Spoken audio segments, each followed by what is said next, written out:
Sorotan berikutnya, Saudara, Ketua DPP Partai Golkar, Dev Laksono meminta sejumlah pihak untuk tak menanyakan status Presiden Joko Widodo dan Wakil Presiden terpilih Gibran Rakabuming Raka di Partai Golkar. Hingga saat ini Golkar belum mengumumkan secara definitif tentang status Gibran dan Joko Widodo di Partai berlambang pohon beringin tersebut. Meski begitu, menurut Ketua DPP Partai Golkar, Dev Laksono, Gibran dan Presiden Jokowi sudah menjadi bagian dari Partai Golkar. Dev menambahkan Golkar merupakan rumah terbaik bagi kedua tokoh. Kemarin Mas Gibran maju dan menang sebagai Wakil Presiden Republik Indonesia, mendapatkan rekomendasi dan juga dari Partai Golkar. Nah, ini menunjukkan bahwa kedua tokoh nasional ini sudah menjadi bagian keluarga besar Partai Golkar. Jadi tidak perlu dipertanyakan lagi, tidak perlu diragukan lagi. Nah, posisi Pak Jokowi saat ini adalah Presiden Republik Indonesia. Beliau adalah pengayom semua partai yang ada di Indonesia. Sementara itu, pengamat politik Universitas Al-Azhar Indonesia, Ujang Komarudin, menilai Gibran Rakabuming Raka harus mandiri dan independen tanpa Jokowi ketika menjabat sebagai wakil presiden dengan bergabung menjadi anggota partai politik. Menurut Ujang, dengan menjadi anggota parpol, Gibran mempunyai kekuatan sendiri sehingga tidak menjadi ban serep di pemerintahan. Sebenarnya kalau posisi Ronin ya tidak punya bos gitu ya, tidak punya partai gitu, maka ya posisi yang rawan bisa dimainkan oleh pihak lain atau partai politik yang lain. Tetapi posisi dia sebagai cawapres terpilih itu ya sebenarnya menjadi sebuah kekuatan sendiri ketika dilantik nanti, ya menjadi sebuah kekuatan yang bisa katakanlah ya diperhitungkan oleh pihak lain. Jadi saya melihatnya kalau tidak punya partai ya akan dianggap lemah. Makanya Pak Ma'ruf Amin dari independen ya, dari perseorangan katakanlah tidak punya partai, maka ya tidak punya kekuatan. Setelah tak lagi bersama PD Perjuangan, Wakil Presiden terpilih Gibran Rakabuming Raka belum menemukan rumah baru partai politik. Ditambah pula hubungan keluarga besar Jokowi dengan PDIP dinilai sudah berakhir sejak Gibran memutuskan maju mendampingi Prabowo di Pilpres 2024. Mampukah Gibran berselancar di pemerintahan tanpa memiliki rumah partai politik? Lalu apa yang membuat Gibran tak kunjung memutuskan bergabung dengan satu parpol manapun? Kita akan bahas, Saudara, bersama dengan Wakil Ketua Umum Partai Golkar, Erwin Aksa, lalu ada Sekjen Presidium Relawan Gibran, Twedi Ginting, dan Direktur Eksekutif Indikator Politik, Burhanuddin Muhtadi. Selamat petang, Pak Erwin, Mas Burhan, Bang Twedi. Selamat petang. Apa kabar? Baik, Pak Erwin, terakhir Pak Erlangga bilang Jokowi dan Gibran sudah masuk keluarga besar Golkar, tinggal tunggu formalitasnya. Ini kenapa soal formalitas ini alot, lama? Ada apa sih, Pak Erwin? Saya kira yang pertama, kalau kita melihat kenapa Golkar dan Pak Jokowi dan Mas Gibran dekat, karena kita punya satu kesamaan dalam ideologi, yaitu ideologi karya. Pak Jokowi kan selalu berkarya, ingin membangun, ingin berbuat ya, buat bangsa dan negara. Sama juga dengan Mas Gibran, ya kemarin di Halal Bihalal Golkar Solo, Mas Gibran datang, ya, dan saya kira cukup dekat. Saya kira kalau kita berbicara urusan formalitas, itu berarti urusan KTA, urusan kedudukan dan sebagainya. Dan kalau saat ini saya kira karena kita belum munas, ya kita belum menentukan pengurus baru, jadi kita menunggu setelah munas nanti seperti apa posisi Pak Jokowi dan Mas Gibran. Jadi saya kira itu yang dimaksud dengan formalitas. Oke. Tetapi kalau hubungan saya kira dekat karena sama-sama kalau kita berbicara ekonomi yang dilibatkan selalu Pak Erlangga, Ketua Umum Golkar. Gitu. Oke, masih menunggu munas karena tadi disinggung soal posisi kedudukan. Sebelum bahas itu, saya ingin ke Bang Twedi. Kalau dari lawan bagaimana? Apakah juga cerita kenapa sampai sekarang Gibran ini belum juga mutusin gabung parpol mana? Karena banyak yang tertarik nih, Bang Twedi. Terima kasih, Mas. Saya kira posisi Mas Gibran yang sampai detik ini juga belum memutuskan untuk masuk kepada partai yang baru adalah putusan yang bijaksana. Karena apa? Karena kita sama-sama tahu bahwa proses Pilpres 2024 baru saja selesai dengan segala proses dan dinamikanya. Di mana dalam proses itu adalah yang salah satu yang berperan adalah sebagai instrumen demokrasi adalah partai politik. Saya kira partai politik dan seluruh relawan telah mengantarkan Pak Prabowo dengan Mas Gibran menjadi presiden dan wakil presiden terpilih di pada Pilpres 2024. Dan setelah menjadi presiden dan wakil presiden, saya kira Pak Prabowo dan Mas Gibran adalah milik seluruh rakyat Indonesia. Sehingga menurut saya sangat bijaksana sekali putusan Mas Gibran sampai detik ini belum tergesa-gesa untuk masuk partai politik baru. Begitu, Mas. Tapi kalau sampai sebelum dilantik itu harus sudah gabung parpol atau gimana dari relawan? Saya Idealnya. kira idealnya saya kira kita sama-sama tahu bahwa partai politik yang masuk bagian dari koalisi Indonesia Maju itu adalah gabungan partai politik dan banyak sekali begitu. Saya kira kurang tepat juga kalau terlalu terburu-buru juga kalau Mas Gibran masuk ke partai politik. Karena apa? Karena kita sama-sama tahu bahwa Mas Gibran bukan dari kader-kader partai politik yang menjadi partai koalisi Indonesia Maju. Saya kira situasi psikologi partai masing-masing partai juga saya kira harus dijaga. Terkait dengan apakah timingnya Mas Gibran akan masuk salah satu partai baru sebelum atau setelah pelantikan, saya kira sama-sama ideal. Oke. Mas Burhan, kalau tadi bicara soal Golkar belum formal, apakah ini termasuk karena membahas bagaimana nanti posisi Jokowi dan juga Gibran? Terus kalau misalkan Gibran belum masuk di partai politik, bagaimana daya tawarnya nanti ketika jelang pelantikan, penyusunan kabinet, seperti itu Mas Burhan? Sebenarnya tidak menjadi persoalan ya terkait dengan apakah Pak Jokowi ataukah Mas Gibran terafiliasi ke partai politik atau tidak. Karena yang menjadi penentu dalam konteks governability itu adalah presiden terpilih nanti Pak Prabowo ya. Dan kita tahu gitu ya, Mas Gibran justru kekuatannya kalau bisa menjadi bisa dimiliki oleh semua partai, bukan hanya satu partai saja. Dan itu pula yang menurut saya menjelaskan mengapa Mas Gibran sejauh ini itu belum memutuskan secara formal untuk masuk ke salah satu partai. Meskipun sempat pada waktu ulang tahun Golkar ada kabar yang mengatakan beliau sudah hampir memakai jaket kuning, tiba-tiba ditunda atau dibatalkan. Tapi poin saya, mungkin Mas Gibran sedang menunggu waktu yang tepat untuk mengambil keputusan mana partai yang paling memberikan semacam tawaran terkait dengan positioning yang lebih kuat gitu ya. Tetapi di sisi lain untuk kali ini memang menurut saya dia sedang mengambil keputusan untuk bisa menjadi milik semua partai. Dan itu menjadi kelebihan juga ketika dia tidak terafiliasi kepada salah satu partai. Lain kalau misalnya Mas Gibran masuk ke salah satu partai, satu sisi itu punya kelebihan, dia mendapatkan dukungan konkret dari partai yang dia masuki, tapi di sisi lain juga memperkecil ruang geraknya, karena partai lain yang tidak dimasuki akan menjaga jarak dengannya. Jadi ada plus minusnya sebenarnya masuk ke dalam satu partai. Oke, Pak Erwin, betul apakah ketika nanti kalau misalkan Jokowi Gibran masuk partai Golkar, ada riak-riak di antara parpol koalisi pendukung Prabowo Gibran? Ataupun juga bahkan di internal Golkar sendiri? Saya kira nggak ada. Buat Golkar kita sedang melihat lagi ke depannya, melihat pilkada dan juga pemilu 2029.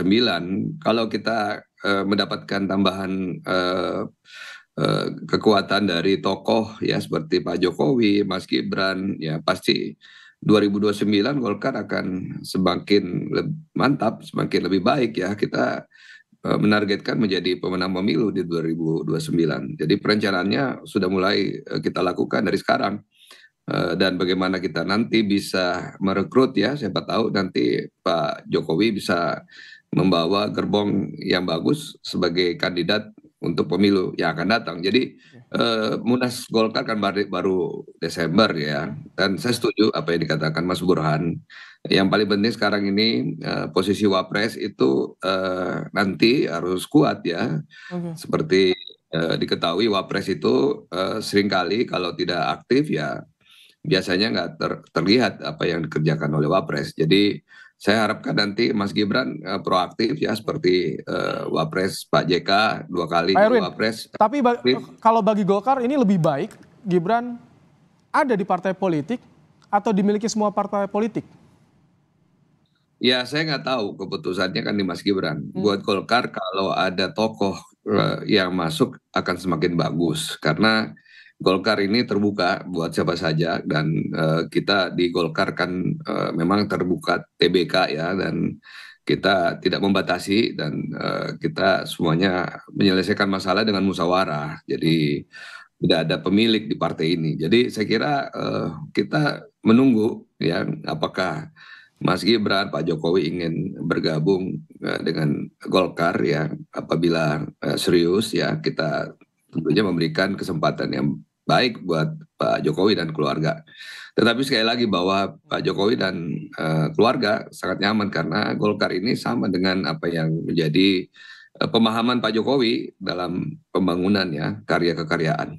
Oke, kalau dari relawan, Bang Tuedi, relawan ingin Gibran ini ada di parpol atau justru mendingan dimiliki oleh semua partai politik? Sejauh ini saya kira begini Mas, kita sama-sama tahu bahwa proses yang mengantarkan Pak Prabowo dan Mas Gibran itu menjadi presiden dan wakil presiden adalah gabungan partai politik. Dan di mana Mas Gibran itu merupakan representasi dari keterwakilan dari seluruh partai politik. Nah, saya kira psikologi partai politik ini harus dijaga hari ini ya, jangan sampai ada ketersinggungan satu sama lain. Sehingga kami memandang bahwa sejauh ini dan dalam waktu yang dekat ini juga Mas Gibran saya kira tetap menempatkan posisi di semua partai politik sehingga dapat berkomunikasi dengan leluasa, mengayomi semua partai politik dan bisa juga menjadi jembatan komunikasi di antara semua partai politik yang ada di Koalisi Indonesia Maju. Oke. Kami tetap mengarahkan posisi itu, Mas. Baik, ada beberapa parpol, PAN sebut saja, Golkar yang tertarik untuk bisa menarik Jokowi dan juga Gibran. Lalu apa daya tawar atau yang ditawarkan Golkar agar Jokowi dan Gibran tertarik gabung? Kita akan bahas usai jeda, tetap bersama kami.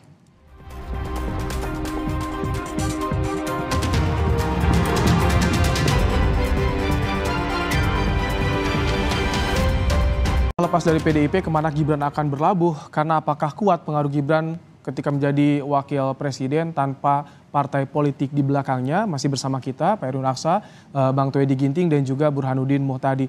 Mas Burhan, kalau misalkan tadi meminjam kata dari Pak Ujang Komarudin soal Gibran harus mandiri agar tidak jadi ban serepnya Prabowo. Apa yang harus dilakukan oleh Gibran agar tidak jadi ban serepnya Prabowo nih menurut Anda, Mas Burhan?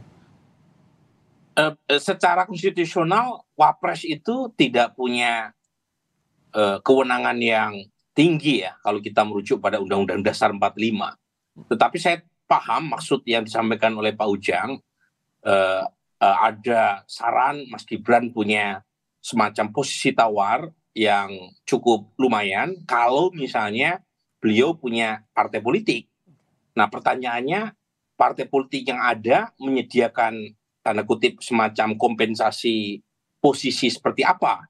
Kalau hanya sekedar sebagai pengurus atau anggota apalagi tanpa kewenangan yang tinggi, tentu juga tidak punya nilai besar buat Mas Gibran untuk masuk ke partai yang bersangkutan. Kecuali misalnya dia masuk ke dalam suatu partai dengan kewenangan yang besar, punya remote control. Dan ini juga berlaku buat Pak Jokowi.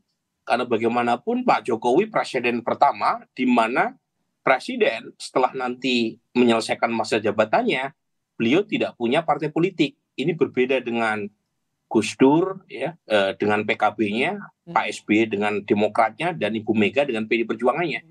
Jadi ini baru kali pertama. Dan biasanya kalau misalnya tidak punya cantolan partai politik, itu memang secara posisi tawar agak merepotkan. Nah, tetapi pertanyaannya partai politik yang mana yang mampu memberikan semacam tanda kutip barter ya, yang setimpal buat Pak Jokowi atau Mas Gibran untuk berkiprah setelah 2024 ya. pasca 20 Oktober nanti. Nah ini yang sampai sekarang belum jelas. Dan karenanya sepertinya Mas Gibran masih wait and see. Karena memang belum ada tawaran yang Mas Burhan, jelas. jadi kalau itu. untuk saat ini memang posisi tawar Gibran masih kuat karena masih ada Jokowi di belakangnya. Tapi setelah pelantikan nanti itu bisa lain ceritanya. Itu, jadi poin saya di situ. Jadi sekarang Pak Jokowi masih menjadi presiden. Oke. Baik, Bang Tuedi, bagaimana Anda melihat soal ini? Kalau sekarang masih ada Jokowi di belakang Gibran kuat, tapi setelah pelantikan. Setelah itu apa yang bisa menjadi semacam bargaining position buat Mas Gibran? Oke. Salah satunya adalah approval rating sebagai cawapres. Apakah lebih tinggi dibanding Kiai Ma'ruf Amin sekarang atau tidak? Populer atau tidak? Yang berikutnya misalnya apakah punya cantolan partai politik atau tidak? Nah itu salah satu yang bisa menjadi semacam pertimbangan buat Mas Gibran untuk memutuskan apakah akhirnya berlabuh ke partai atau tidak. Oke, Bang Tuedi, kalau saat ini posisi tawar Gibran kuat karena masih ada sosok Jokowi, tapi setelah pelantikan belum tentu. Bagaimana Anda melihat soal ini, Bang Tuedi?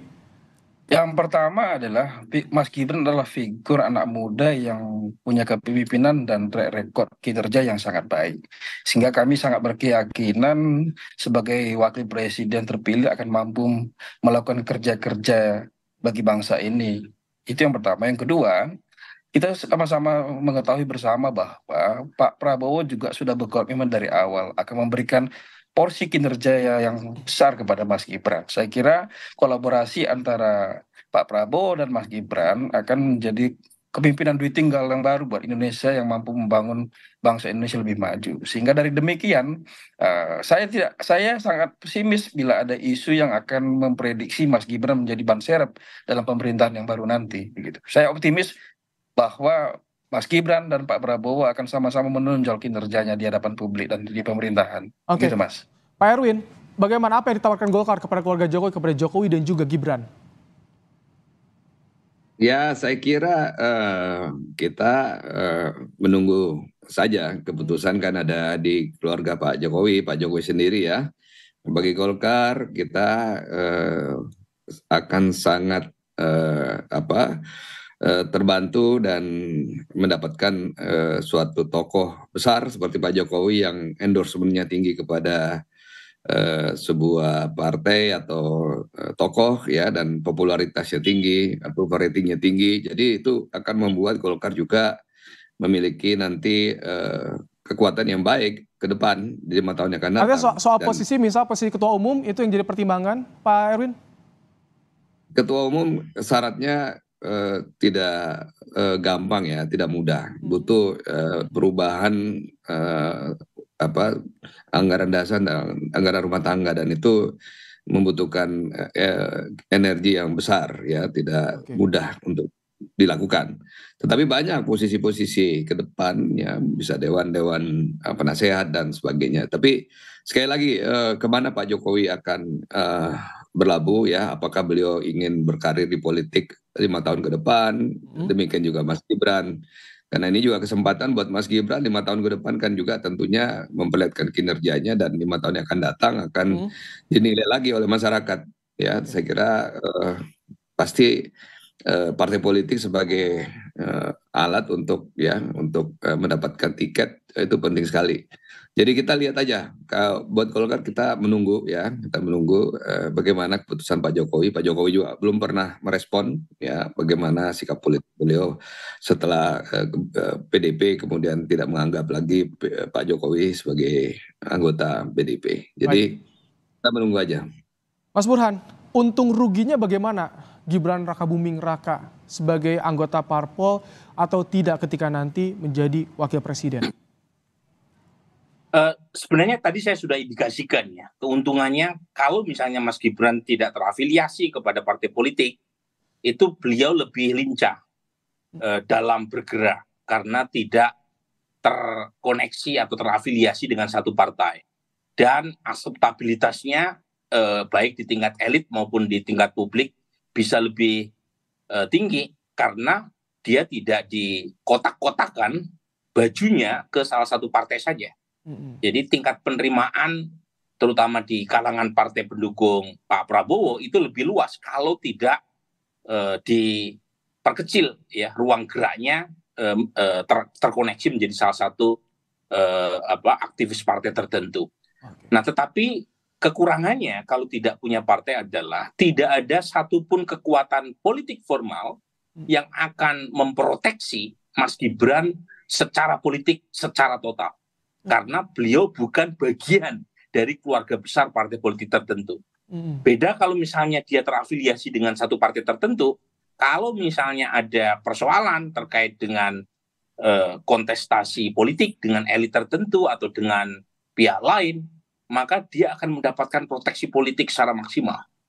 Nah, kalau misalnya menjadi pemain non-partisan, maka satu-satunya yang bisa menjadi penguat bargaining position Mas Gibran adalah popularitas di tingkat publik. Nah, kalau misalnya popularitas publik tidak maksimal, saat yang sama juga tidak punya cantolan politik, itu kerugiannya menjadi ganda. Nah, itu kekurangan kalau misalnya Mas Gibran tidak menjadi bagian dari keluarga besar partai politik tertentu. Jadi ada plus minusnya. Partai politik apa yang menurut Anda harus diambil oleh Gibran Rakabuming Raka, dan kapan momen yang tepat Gibran untuk bisa bergabung dengan partai politik, Mas Burhan? Lagi-lagi trade off-nya itu harus dihitung sama Mas Gibran. Kalau misalnya Mas Gibran merasa trade off-nya itu lebih positif kalau bergabung dengan partai politik, nah pertanyaan yang perlu dikejar berikutnya adalah apa yang ditawarkan oleh partai politik yang ingin menarik Mas Gibran.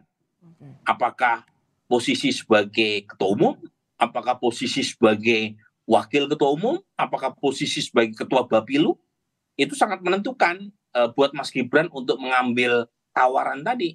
Sebab kalau misalnya tawarannya tidak cukup meyakinkan untuk Mas Gibran masuk, itu juga tidak terlalu banyak gunanya kalau Mas Gibran terlibat dalam satu partai politik. Jadi misalnya nih ya, Bang Erwin menawarkan Mas Gibran masuk, kalau misalnya Munas Partai Golkar memberikan satu tawaran yang menggiurkan, yang memberi kewenangan besar buat Mas Gibran untuk ikut terlibat dalam dalam proses pengambilan keputusan internal partai, mungkin Mas Gibran akan serius mempertimbangkan. Kalau tawarannya bagus pasti diambil ya. Oke. Betul. Kami tangkap. Terima kasih Mas Burhan untuk pandangannya. Terima kasih juga Pak Erwin Aksa dan juga Bang Toedi Ginting untuk waktunya di Kompas Petang sore hari ini. Terima kasih Pak Teddy. Terima kasih Bang Erwin.